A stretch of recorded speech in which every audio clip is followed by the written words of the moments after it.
بالله السميع العليم من الشيطان الرجيم بسم الله الرحمن الرحيم الحمد لله رب العالمين والصلاة والسلام على من بعث رحمة للعالمين سيد الأولين والآخرين سيدنا محمد وعلى آله وصحبه أجمعين.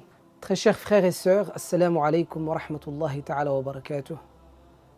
Aujourd'hui, je viens m'adresser à vous, toutes et tous, afin de jeter un regard d'éclaircissement au sujet d'un certain nombre de dysfonctionnements de la part d'un certain nombre de responsables ou de personnes médiatiques dans la communauté musulmane qui ont pris la parole ou qui ont écrit des communiqués pour parler de la détermination du premier jour du mois de Ramadan qui vient, Inch'Allah ta'ala.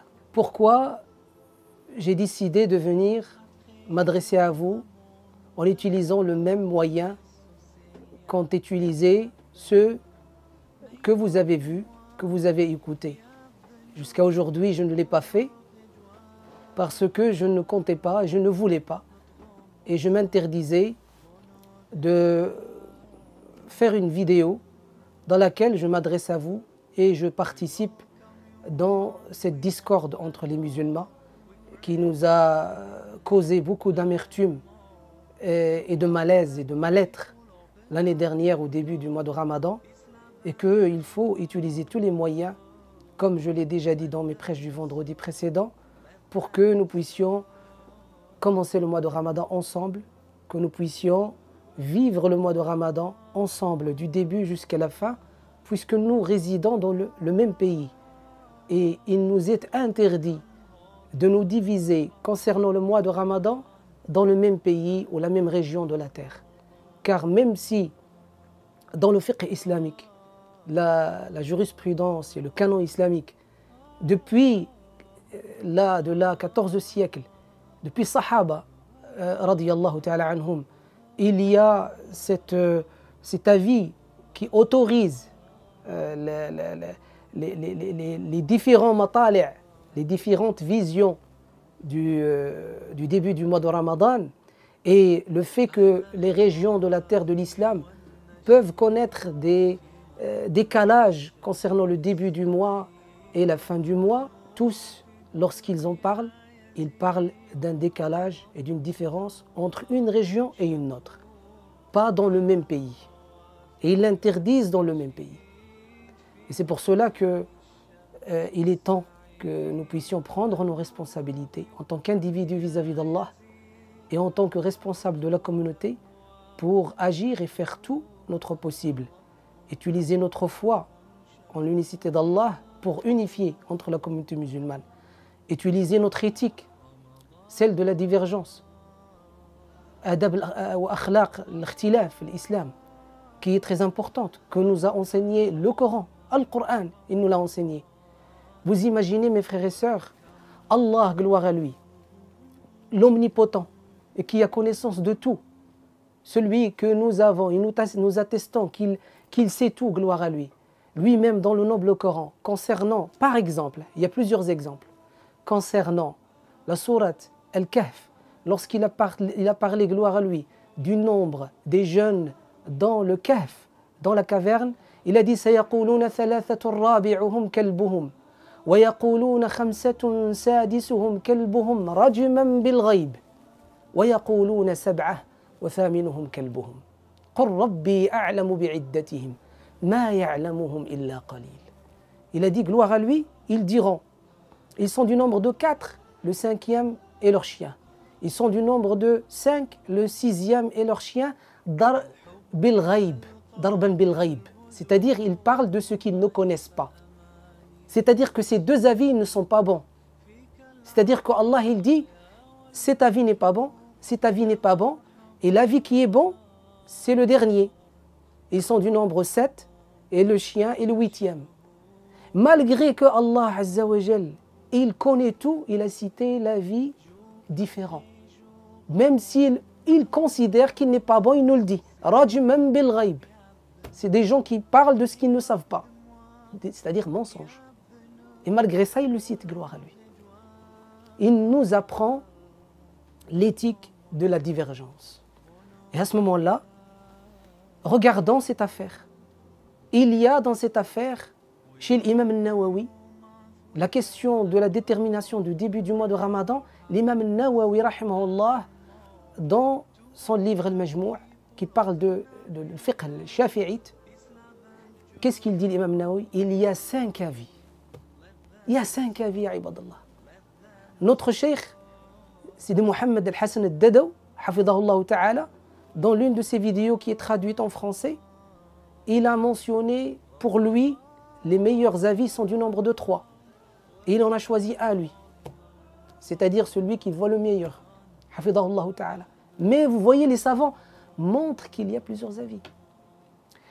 Et la question de l'avis dans la jurisprudence musulmane, lorsqu'il y a divergence au sujet de l'explication, au sujet de la méditation concernant une parole du prophète sallallahu alayhi wa sallam et qu'il y a divergence, rien qu'entre 2 écoles, l'école littéraliste, zahiriya, et l'école des finalités, al-maqasidiyya, lorsqu'il y a rien que cette divergence, qu'est-ce qu'on doit faire?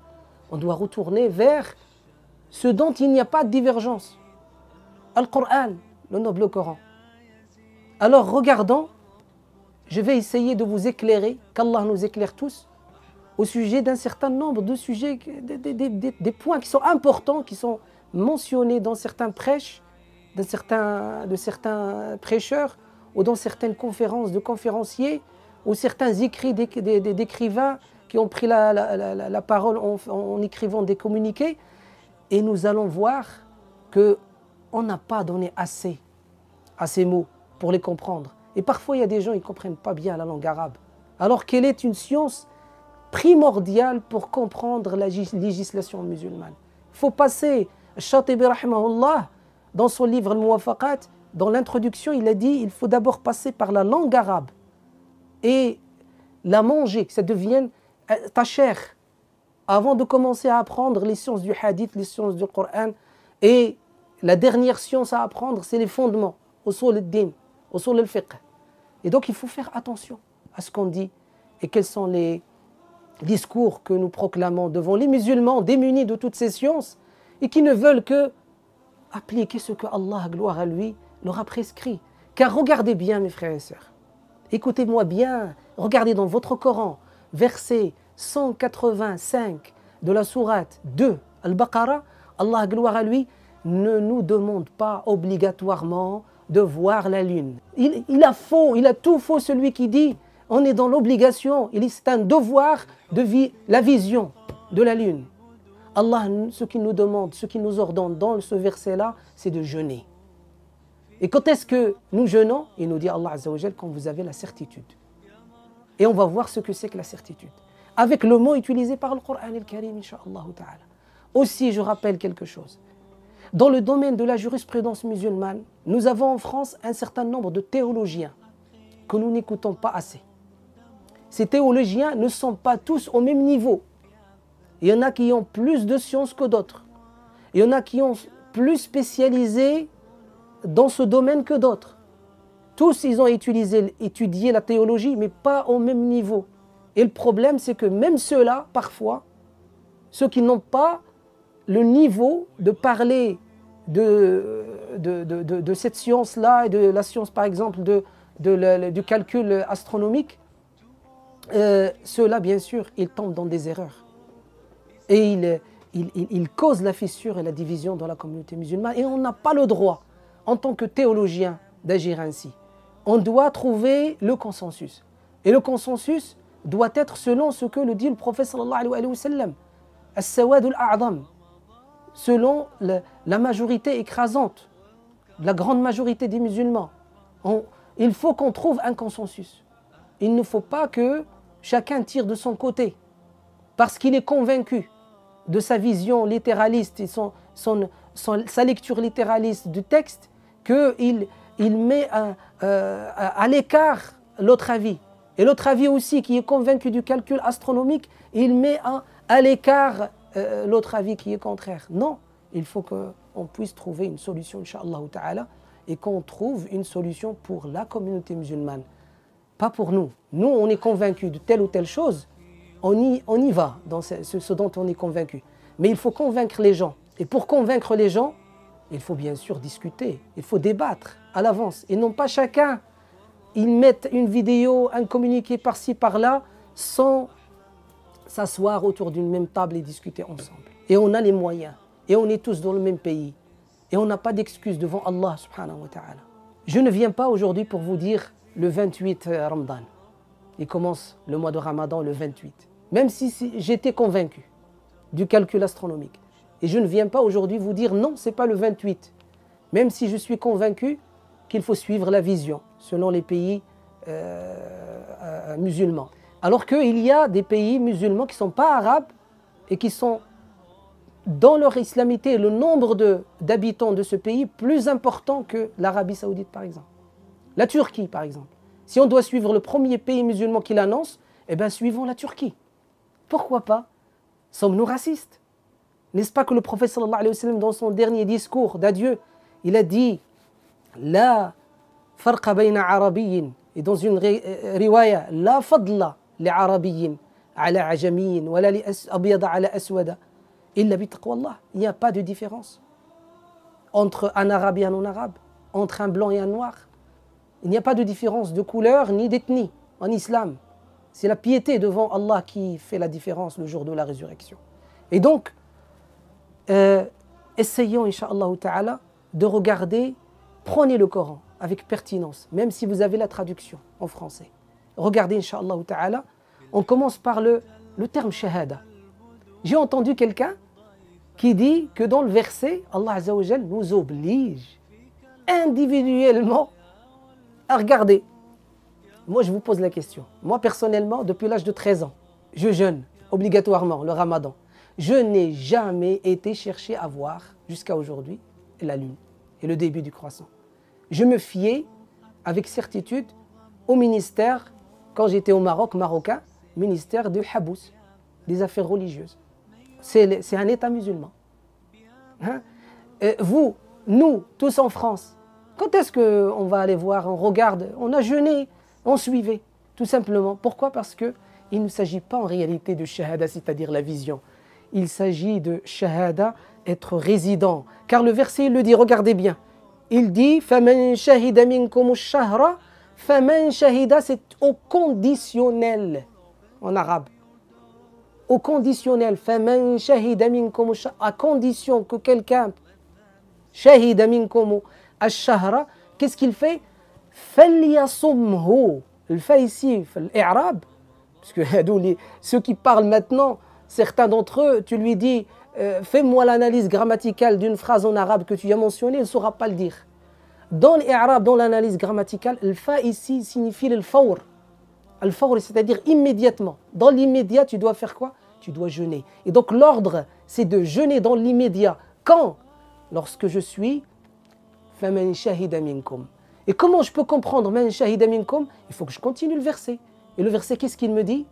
فليصم ومن كان مريضا أو على سفر فعدة من أيام أخر أو على سفر فعدة من أيام أخر. Donc la différence entre على سفر, celui qui ne jeûne pas parce qu'il est en voyage, et celui qui doit jeûner, il doit être dans une situation contraire aux voyageurs. Et la situation contraire aux voyageurs, c'est-à-dire résident. C'est ce que vous allez trouver chez At-Tabari, chez Al-Qurtubi, chez Ibn Kathir, chez Al-Shawkani, tous les grands maîtres de tafsir. Tous les grands maîtres de tafsir. Ils disent le résident, qui n'est pas malade. Hein? Celui-là, il doit jeûner. Quand est-ce? Quand il est dans la situation d'être résident et de faire quoi? De le savoir avec certitude que le mois a commencé. Qu'est-ce qui va nous donner la certitude? Shahada. C'est quoi shahada ici? Alors écoutez bien mes frères et sœurs. Je vais aller avec vous tout doucement, Inch'Allah. Regardez bien. Allah dans le noble Coran, Surat Al-Imran, qu'est-ce qu'il nous dit? شهد الله أنه لا إله إلا هو والملائكة وأولو العلم قائما بالقسط لا إله إلا هو العزيز الحكيم. J'ai découpé en gardant le sens pour qu'on puisse comprendre. شهد الله أنه لا إله إلا هو. Allah shahida. Et dans le verset dans Surat Al-Baqarah, il nous dit فَمَنْ شَهِدَ. Quelle est la différence entre shahida ici et shahida là-bas? Il n'y a pas de différence. Shahid Allah, c'est-à-dire Allah vous annonce la certitude qu'il n'y a de divinité que lui. Et il rajoute la certitude des anges. Et il rajoute la certitude de ceux qui ont détenu la science. Et donc toi et moi, lorsqu'on devient musulman, lorsqu'on fait salat, le tashahhud, on l'appelle le tashahhud, on dit ashhadu an la ilaha illallah wa ashhadu anna muhammadan rasulullah. Et je vous pose une question simple. Si je vous dis que shahida ici, qui est le même shahida dans le verset 185 de la sourate Al-Baqarah, si je vous dis que ce shahida, qui est le même, signifie voir, à ce moment-là, avons-nous vu Allah? Avons-nous vu le prophète Muhammad sallallahu alayhi wa sallam? Pour que notre shahada soit agréée et véritable, vous avez la réponse. Donc il ne s'agit pas en réalité de mushahada en langue arabe, le mufa'ala. Il s'agit de shahida min ash-shahada, le témoignage. Et le témoignage se fait de quelqu'un qui a la certitude, de quelqu'un qui nous rassure, comme Allah nous a rassurés. Gloire à lui dans le shahada ici. Shahid Allahu annahu la ilaha illahu. Wa kafa billahi shahida. Shahidan bayni wa baynakum. Allah me suffit comme quoi? Comme témoin rassurant entre moi et vous, qu'il n'y a de divinité que lui. Et donc shahida ici ne signifie pas voir. Parce que celui qui nous dit il faut aller voir obligatoirement, il rend la religion difficile et l'application de la religion difficile.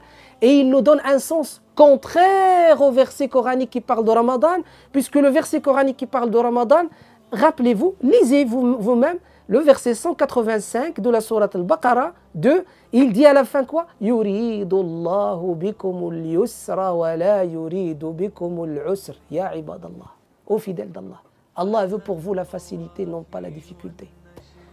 Et si on dit aux gens, vous devez voir, et on envoie des gens, regardez, là on a rendu difficile l'application de la religion, et le moyen de l'application de la religion. Alors que nous avons un autre moyen qui nous facilite la tâche. C'est quoi ce moyen? C'est une autre shahada. La shahada de quoi?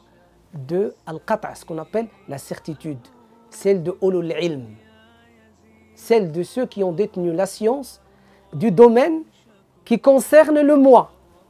Le domaine qui concerne le début du mois et la fin du mois. C'est quoi ce domaine? C'est le domaine de l'astrophysique. Comment tu sais?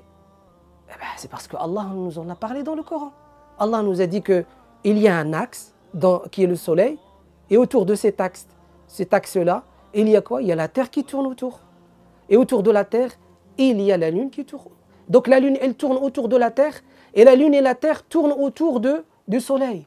Et il y a une distance entre ces planètes. Cette distance, elle est grâce à quoi? Grâce à cette gravité poussant et repoussant. Elle pousse et elle se repousse, pour ne pas se rapprocher. Allah wada'a mizan, comme il a dit dans le Coran al-Karim. Il a posé un rythme, un ordre, un équilibre, une harmonie. Grâce à quoi? Grâce à l'hisab, grâce au calcul astrophysique. Comment tu peux le savoir, Ahmed Miktar? Allah l'a dit dans le Coran, surat Ar-Rahman. Ar-Rahman, 'allama al-Qur'an, khalaqa al-insan, 'allamahu al-bayan, ash-shamsu wal-qamaru bihusban. Le soleil et la lune tournent et gravitent, ils vivent et existent selon un calcul bien défini, minutieux, venant du divin, gloire à lui. Et Allah nous en a donné une part de cette science qui est venue aujourd'hui nous donner la certitude sur laquelle on base notre religion et non pas sur le doute. Rappelez-vous le hadith du prophète sallallahu alayhi wa sallam, le hadith authentique dans lequel le compagnon est venu voir le prophète sallallahu alayhi wa sallam. Il a dit: Rasulallah, je fais mes ablutions je ne me rappelle plus. Est-ce que je les ai faits ou je les ai perdus? Le prophète sallallahu alayhi wa sallam a dit, base-toi sur la certitude. Et donc de là, mon frère, ma soeur, regarde bien et sois éclairé s'il te plaît. Là, Allah Azza wa Jal, il te dit, le soleil et la lune ils vivent, ils se maintiennent selon un calcul bien défini, qui calcule les jours, les heures, les semaines, les mois, les années. Et on va le voir dans d'autres versets, notamment sur l'Isra par exemple. Il nous parle des jours et des semaines. Et il y a 4 citations dans le Coran al-Karim de l'Hisab. Et en plus, après, dans Surat Ar-Rahman, il dit Allah Azza wa Jal, الشمس والقمر بحسبان والنجم والشجر يسجدان والسماء رفعها ووضع الميزان ألا تطغوا في الميزان. Et donc il y a un mizan, il y a un ordre, il y a un équilibre, il y a une équité dans la création d'Allah subhanahu wa ta'ala, et Allah nous a, gloire à lui, éclairé là-dessus. Allah subhanahu wa ta'ala, dans Surat Al-Isra par exemple, il nous dit وَجَعَلْنَا اللَّيْلَ وَالنَّهَارَ آيَتَيْنِ فَمَحَوْنَا آيَةَ اللَّيْلِ وَجَعَلْنَا آيَةَ النَّهَارِ مُبْصِرًا لِتَبْتَغُوا فَضْلًا مِّن رَّبِّكُمْ وَلِتَعْلَمُوا. Écoutez bien, لِتَعْلَمُوا, que vous sachiez. وَلِتَعْلَمُوا عَدَدَ السِّنِينَ وَالْحِسَابِ.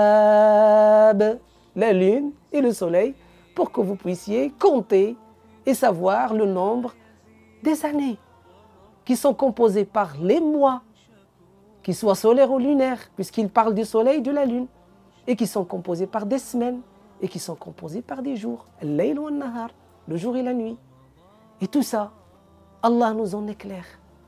Fions-nous à la parole d'Allah si on est divergent au sujet du hadith de Rasulullah sallallahu alayhi wa sallam. Parce qu'on est en train là de causer un mal-être à la communauté au sujet d'un mois qui doit être un bien-être pour la communauté et même un bien-être pour les non-musulmans avec lesquels nous vivons.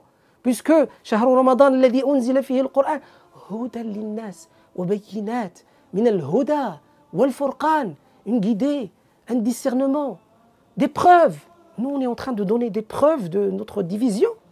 C'est ça le discernement. Discernement que nous sommes divisés, que nous n'avons pas une seule parole pour une adoration. Sur une adoration, on est divisé. Le début du Ramadan, on ne peut pas faire des concessions pour le bien-être de la communauté. On ne peut pas être modeste, accepter la vie de l'autre et s'asseoir autour de la même table et discuter ensemble. Bien sûr qu'on est capable et on n'a pas d'excuses devant Allah.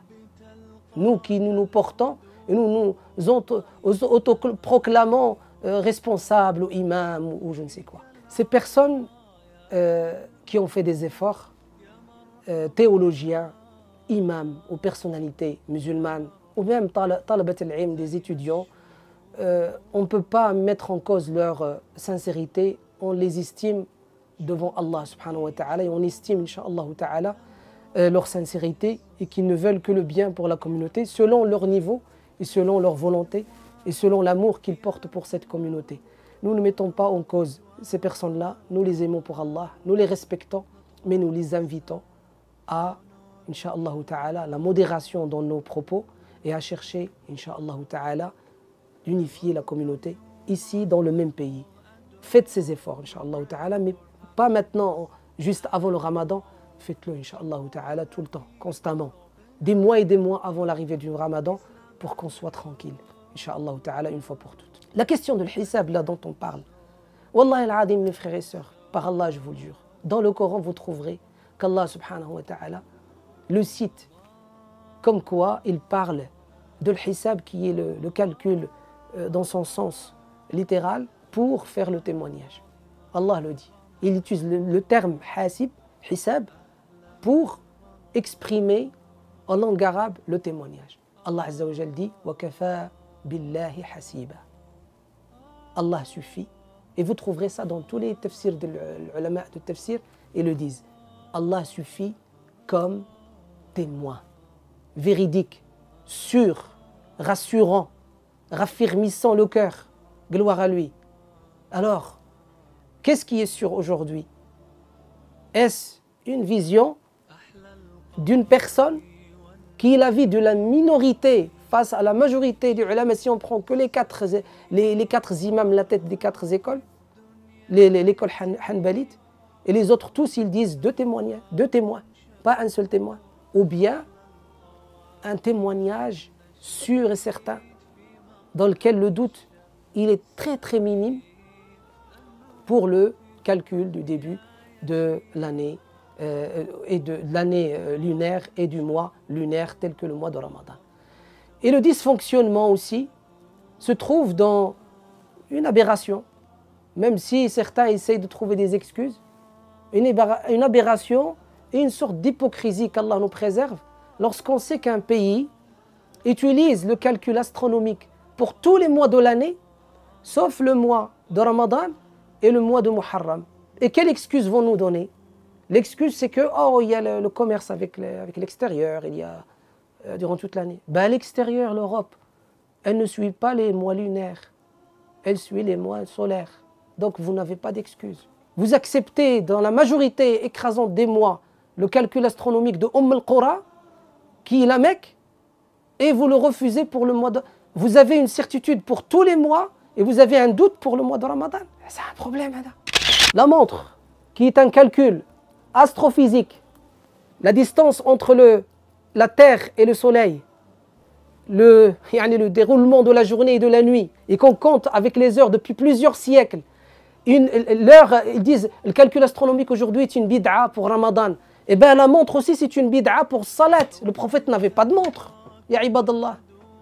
Et la salat, la prière est le pilier principal de l'islam. Elle est plus importante que Ramadan. Ramadan, il est le 4e pilier. Et le prophète sallallahu alayhi wa sallam, lorsqu'il a envoyé Mu'adh ibn Jabal et Abu Moussa al-Ash'ari au Yémen, il leur a dit إنكم سوف تأتون أناسا أهل كتاب فأول ما تدعوهم إليه شهادة أن لا إله إلا الله فإن شهدوا فادعوهم إلى شهادة أن محمد رسول الله فإن شهدوا فقولوا إن الله قد كتب عليكم 5 صلوات في اليوم. تدرج, priorité, le plus prioritaire, le plus important, la ilaha illallah, puis après Muhammad Rasulullah, puis après les 5 prières, et puis après zakat, et puis quatrièmement Sawm Ramadan, le jeûne du mois de Ramadan. Une adoration de tous les jours, 5 fois par jour. On accepte de se fier à cette science exacte. Personne d'entre nous ne va, avant Salat al-Asr, regarder si le poteau il a une ombre qui dépasse sa taille. Personne. On se fie au calendrier de l'UOIF pour les heures de prière et on ne se fie pas pour la détermination du Ramadan venant par l'UOIF. Pourquoi on agit ainsi? Soyons cohérents avec nous-mêmes. Avec nous-mêmes. Les 5 prières, mon frère, ma soeur. Allah, dans le noble Coran, lorsqu'il a parlé de la prière, de la salat, il a montré que celui qui ne fait pas la prière le jour du jugement, il ira en enfer. Ou bien, parce qu'il est paresseux, il sera de passage, sauf si la miséricorde d'Allah le comble, ou bien il ne reconnaît pas la prière et il sera éternellement en enfer.